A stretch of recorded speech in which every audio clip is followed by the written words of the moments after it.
Welcome to this explainer. Today we're going to do something really important. We're going to strip away the visual illusions of pediatric burns and uncover the hidden physiological realities lurking right underneath.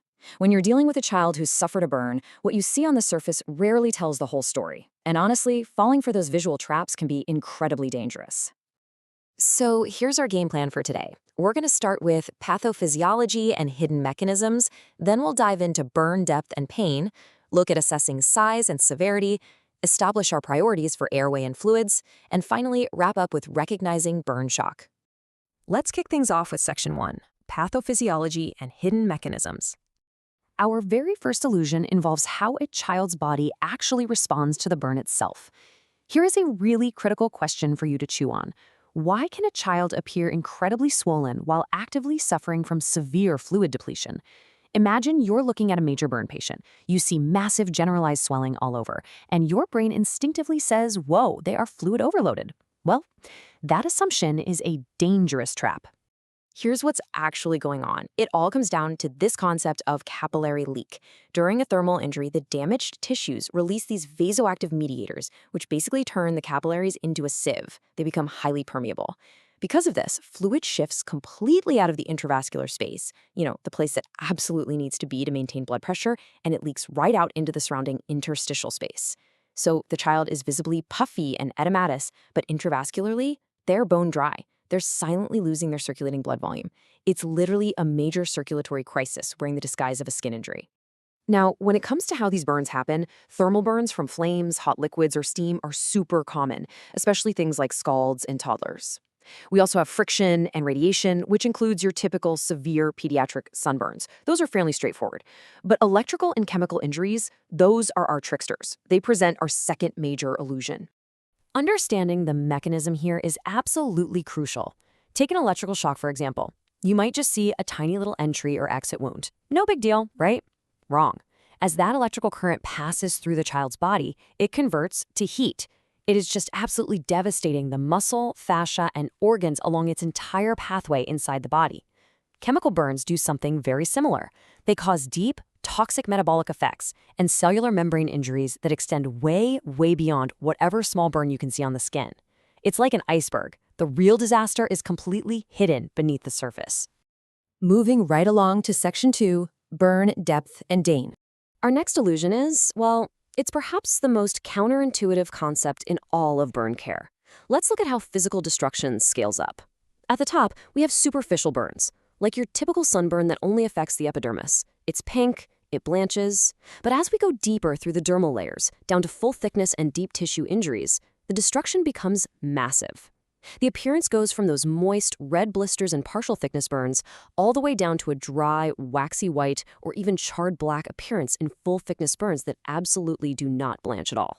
Now here is where things get wild. Think about pain. We are completely wired to instinctively think that less pain means a less severe injury. If a kid is quiet, we breathe a sigh of relief. But in burn care, flip that entirely upside down. A superficial, partial thickness burn is excruciatingly painful, precisely because the nerve endings in the dermis are still intact and raw. However, a numb, painless, full thickness wound is a catastrophic red flag. It literally means the thermal injury was so incredibly severe that it has completely destroyed the nerve endings right along with the hair follicles and sweat glands. So remember, less pain does not mean a milder injury, it means complete structural destruction. Which brings us to Section 3, assessing size and severity. Once we actually understand the depth of the burn, we have to calculate the total body surface area, or TBSA. But listen, here's a massive trap you have to avoid. A child is not just a miniature adult. You have to use the Lund-Browder chart. It's absolutely vital for pediatric patients because it adjusts for age-related body proportions. For example, an infant's head makes up a much, much larger percentage of their total body surface area than an adult's head does. If you rely on the Wallace rule of nines, which is built for adult proportions, you are going to wildly miscalculate the child's TBSA, and that's going to lead you straight to improper fluid resuscitation. So we take that highly accurate TBSA calculation, combine it with the burn depth and the location, and that dictates our severity grading and where we treat the patient. Minor burns, usually outpatient.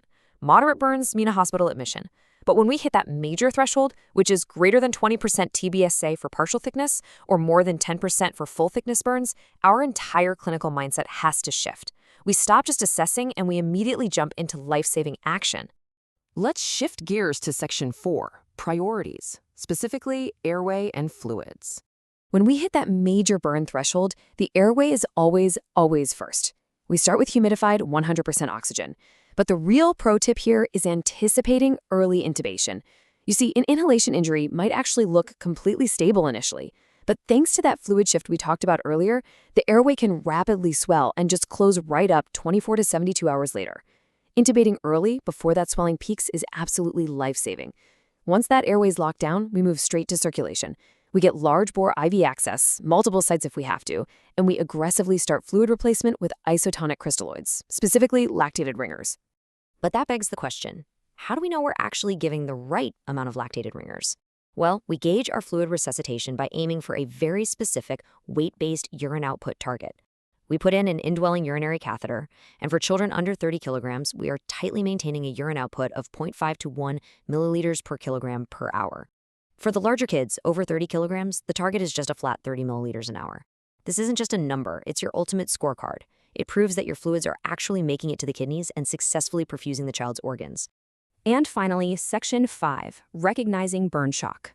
This brings us to the most critical monitoring phase. Remember that aggressive capillary leak process? Yeah, well, if our fluid replacement starts falling behind that leak, the child rapidly slips into hypovolemic burn shock. You have to actively hunt for these systemic cues: altered sensorium or confusion, prolonged capillary refill, maybe a spiking fever, mottled or cool extremities, weak peripheral pulses, obviously fast heart and breathing rates, and of course a drop in that urine output we just talked about. If you see these signs, the child is dangerously underperfused, and it totally does not matter how puffy or swollen their skin looks on the outside. I can't emphasize this enough. Visual edema is a complete liar. You just cannot look at a swollen child and assume they are hydrated. You have to actively measure perfusion.